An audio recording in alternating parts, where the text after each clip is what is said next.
来看一个马来西亚一姓王的查甫人，甲朋友去爬南投的基来山，煞甲其他朋友走山，人佫摔落去10公尺悬的山崖。加载消防队赶紧去救人，人是平安。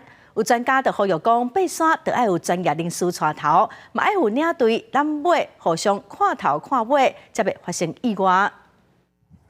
搜救人员用绳啊吊挂协助登山客脱困。一名27岁马来西亚籍的王姓男子，13号甲朋友总共10个人为南投入山，爬基来山主峰甲北峰。隔两天落山的过程当中，出落去将近10公尺深的边坡。队友是登去到山屋才发现伊无落山。王男以手机报案提供坐标，南投消防分队搜救人员是伫咧雨势甲大梦当中，最后顺利救出，倒转来到登山口。那我们到达之后，我们用绳索的。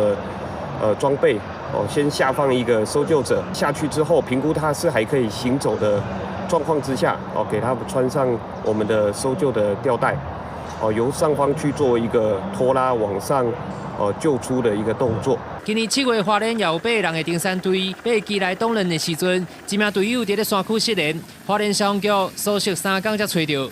搜救专家建议，登山队伍要避免走线失联，行进之间绝对袂当离开互相的视线范围，而且要向导领头，领队底后，确保队员的安全。行进当中，你绝对不可以超越前面的那一位向导，你也不能够落后于后面的那一位领队。我们绝对不能够离开我们的视线，这样的话才能够确保我们的队员的安全。